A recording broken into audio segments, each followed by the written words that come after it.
see it. It has been 3 days. I cannot sleep. You know, I worked the night shift.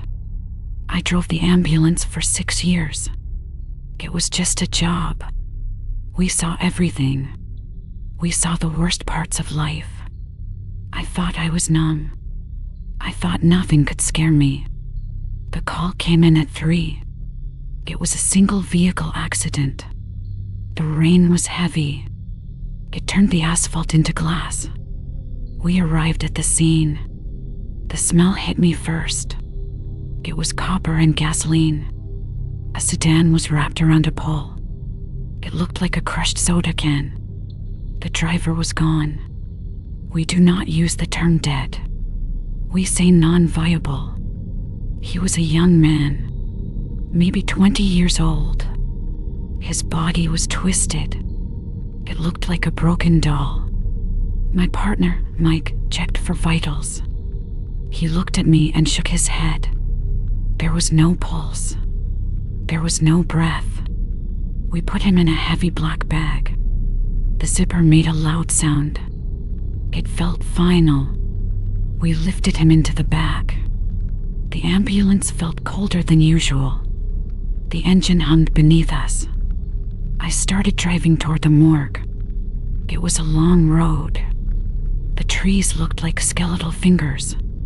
The rain stopped. The silence was heavy. I heard a sound from the back. It was a soft, wet slide. It sounded like raw meat hitting a floor. I looked in the rearview mirror. The bag was on the gurney. It was perfectly still. I told myself it was the tires. I told myself it was the road. Then I heard the scratching. It was rhythmic. It was slow. It was the sound of fingernails on heavy plastic. I looked again. The bag was moving. It was pulsing like a heart. I pulled over to the shoulder. My breath was coming in short gasps. I opened the small window to the back. The scratching stopped. The air smelled like old iron. I saw the bag. A long tear appeared in the side. A hand pushed through. The skin was blue. The nails were torn and jagged. The hand gripped the metal rail. It pulled hard. The gurney groaned under the weight. I should have run. I should have jumped out. I was frozen. I watched the zipper slide down.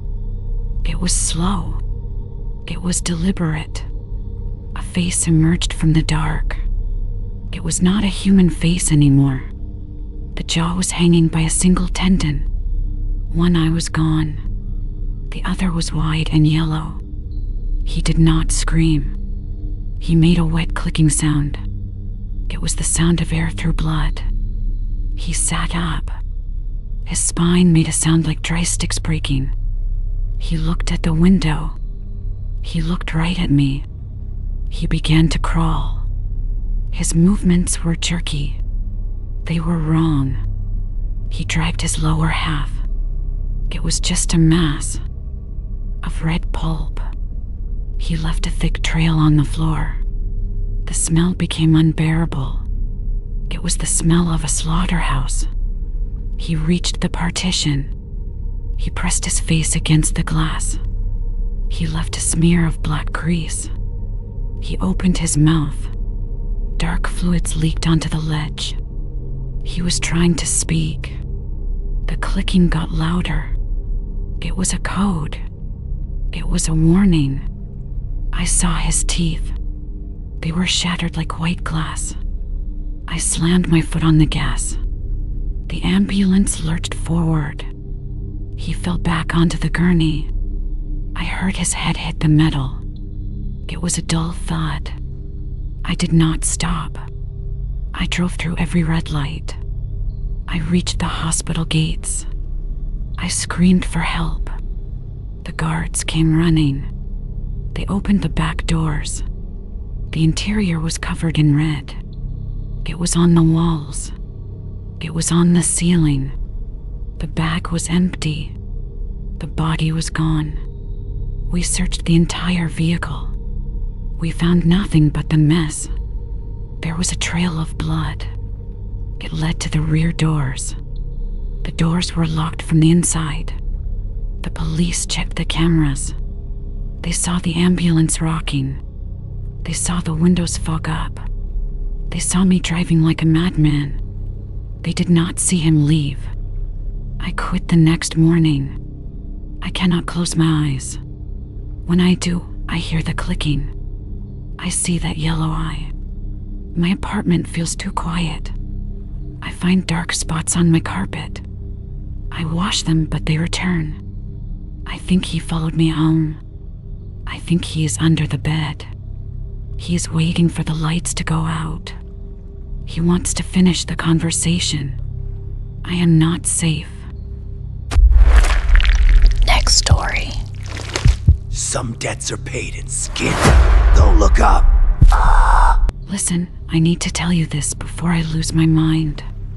Just a normal, boring rainy evening in my apartment. I was sitting on my couch watching some mindless sitcom. The air felt heavy and thick like wet wool.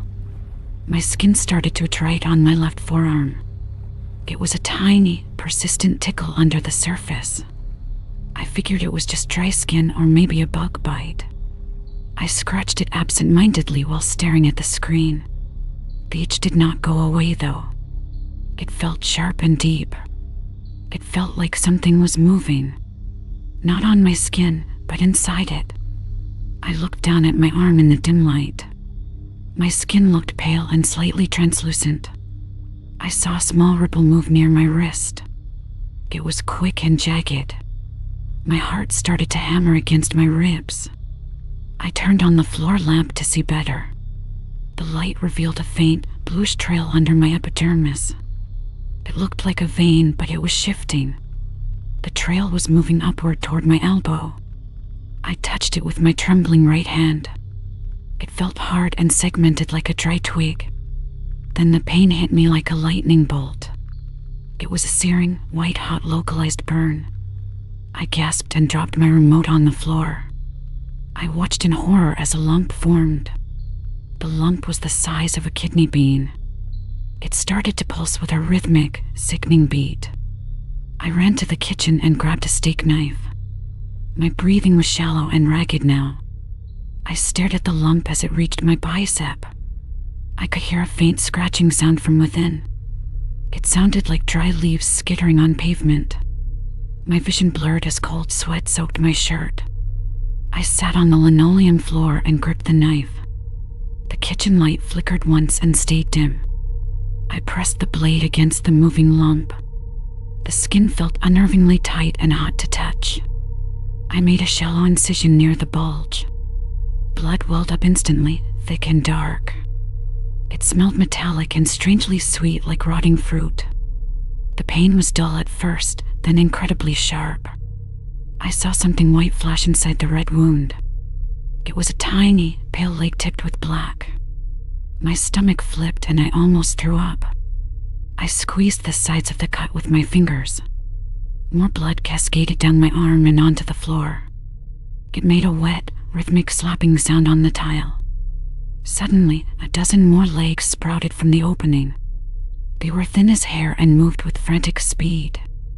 I screamed, but the sound died in my throat.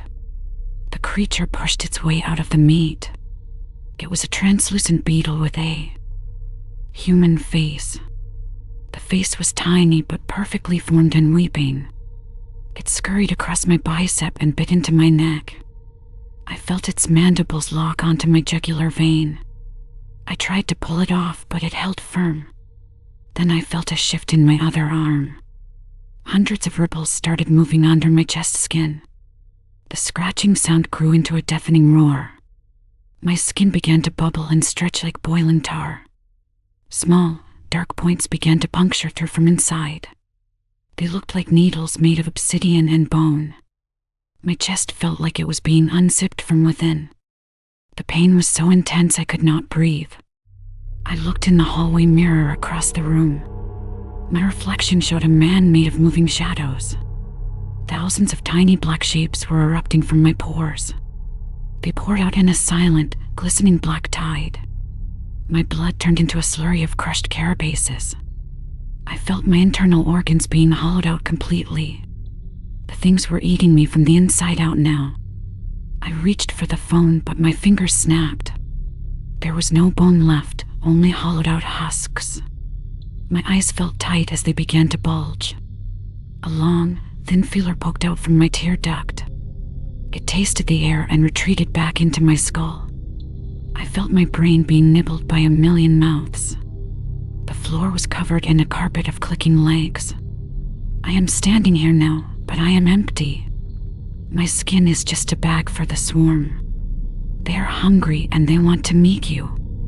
Please do not look behind your bedroom door tonight. They can smell your warmth from the hallway. They are coming for the soft parts of you. Goodbye, my friend. I hope your skin stays still. Next story. Some debts are paid in skin. Don't look up. I need to tell you what happened at my great-aunt Martha's house because nobody else in the family is willing to talk about it. They dismissed the entire night as a tragic accident fueled by the confusion of an old woman, but I saw the room before the police scrubbed the evidence away. It was her 100th birthday last Saturday, and the entire family had gathered at her ancient Victorian estate. The house always had a specific, oppressive atmosphere, smelling of damp wood and lavender, with walls that felt like they were leaning in to listen to your pulse. Martha had been silent for 3 years, sitting in her velvet chair like a yellowed parchment statue, leading us all to believe she was barely tethered to this world anymore. The party was intended to be a quiet affair with tea and old stories, but the air felt fundamentally wrong the moment I crossed the threshold. Despite the thermostat being set to a comfortable 70 degrees, my breath misted in the hallway as if I were standing in a meat locker. When I walked toward the kitchen, I found a mess of raw beef and iron where my cousin was preparing a traditional roast. Blood from the meat had migrated everywhere, dripping off the counters and hitting the floor with a rhythmic, wet slapping sound that made my skin crawl.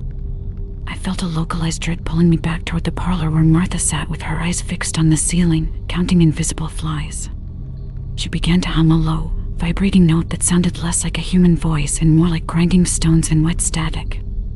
As I approached her to check for a pulse, I noticed her fingernails were jagged and stained a deep, visceral crimson. She had shredded the mahogany armrests of her chair into fine, bloody splinters. When I reached out to pull her hand away, her grip snapped shut like a steel vise. Without looking at me, she whispered that the century was finally over and the debt had to be paid in red. Suddenly, the lights flickered and died, plunging the house into a heavy, suffocating darkness. A terrible tearing sound erupted from the kitchen, the sound of a wet bedsheet being ripped in half, followed by a scream that was cut short by a sickening gurgle. I scrambled toward the noise, slipping on a floor that was now flooded with a thick, warm liquid smelling of pure copper. When I reached for the wall to steady myself, my hand sank into the wallpaper, which had become soft and pulse-like, sweating a dark, viscous fluid. My flashlight beam cut through the dark to reveal a nightmare. The birthday cake was covered in black bile, and my cousin was draped over the butcher block with his chest opened like a gift. Martha stood over him with a carving knife, looking decades younger, her teeth elongated into needle-like points as she consumed something gray and twitching. She turned to me with a mouth that was a cavern of gore and bone, explaining that the house required a soaking for its foundation every 100 years. The building began to groan as blood poured from the ceiling vents like rain, drenching me in seconds. I watched in horror as the shadows of my other relatives were pulled into the floorboards, but would opening like hungry, toothless mouths to swallow them into the silt below. Martha lunged at me with impossible speed, her touch burning like dry ice, but I managed to kick her back and shatter a window with a brass lamp. I jumped through the glass and fled across the lawn, looking back to see the entire house pulsing like a giant, beating heart. The police found nothing, no bodies, no blood, and no sign of Martha. They told me I had suffered a mental breakdown, but I can still smell the copper every single night. Now, as I sit in my own apartment, I can feel the walls beginning to sweat and hear that low, grinding hum coming from the vents. The debt is never truly settled, and I know she is standing in the shadows behind me, waiting for the next 100 years to begin. Next story. Some debts are paid in skin. Don't look up. I need to tell you this now. My skin is still crawling. It started last Tuesday at the park. You know, the one on Elm Street. It was a normal, humid afternoon. The air felt heavy like a wet wool blanket. I was sitting on a bench near the sandbox. A small boy was sitting alone. He looked about 5 years old. He wore a yellow shirt with a dirt stain. He was digging with a metal hand trowel. Most kids use plastic toys. This kid had real garden tools. I thought his parents were nearby. I looked around the playground. It was strangely empty for 3 o'clock. The swings were swaying without any wind. The metal chains groaned like dying animals. I watched the boy work. He was very focused on a hole. He wasn't building a castle. He was digging deep into the packed earth. His fingernails were black with filth. He stopped and looked at me. His eyes were not right. They were too wide and pale. It felt like staring into a frozen pond. He smiled, but his teeth looked sharp. He went back to his digging. I should have left then. He pulled something from the hole. It was a dead robin. The feathers were matted with dark blood. The bird's neck was twisted at a sick angle. He didn't look sad or scared. He looked hungry. He began to peel the skin back. He used his small, sharp fingernails. The sound was like wet Velcro ripping apart. I felt my stomach turn over. I wanted to look away but couldn't. He looked up and held out a wing. He whispered something I couldn't hear. I walked closer like a total idiot. The air near him smelled like copper. It smelled like a butcher shop in July. He pointed at the bushes behind the slide. There was a pile of small shapes there. I saw fur and more matted feathers. My heart started pounding against my ribs. It felt like a trapped bird itself. This wasn't just one dead animal. It was a graveyard. A tiny, organized slaughterhouse. He looked at me and giggled. It was a high, tinkling sound. It chilled my blood instantly. He reached into his pocket. He pulled out a small folding knife. It was covered in dried, brown crust. I realized no parents were coming. The park felt miles away from help. I stepped back into a puddle. It wasn't water. It was thick and dark red. I turned to run toward the gate. My foot caught on something soft. I looked down at the grass. It was a hand. A small, pale hand sticking out. It belonged to another child. The skin was translucent and blue. I screamed, but no sound came out. The boy behind me started running. His footsteps sounded like wet slaps. He wasn't crying or yelling. He was huffing like a predator.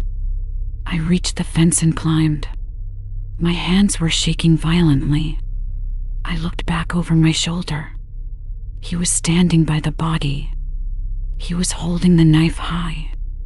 The blade caught the dying sunlight. He started to carve into the dirt. He was writing my name. He looked up and winked at me. I jumped the fence and hit the pavement. I ran until my lungs burned. I didn't stop until I reached home. I locked every single door. I closed all the curtains tight. Last night I heard a sound. It was a metal scratching. It was coming from the front porch. I looked through the peephole. The porch light was smashed. I saw a small yellow shape. It was sitting on the welcome mat. I looked down at the floor. A dark liquid was oozing under. It was thick, hot, and metallic. I smelled that copper scent again. Then I heard the tiny voice. He said he found my house. He said he finished the bird. He said he needed more skin. I saw the door handle turn slowly. The lock groaned under the pressure. I am hiding in the closet now. I can hear him in the kitchen. He's dragging something heavy. It sounds like wet meat sliding. He's humming a nursery rhyme. The blade is scraping the floorboards. He's getting closer to the bedroom. I can see his shadow now. It is small and jagged. Please call the police for me. I think he is under the bed. I can hear him breathing. It sounds like bubbles and blood. He just whispered my name again. He's right behind the door.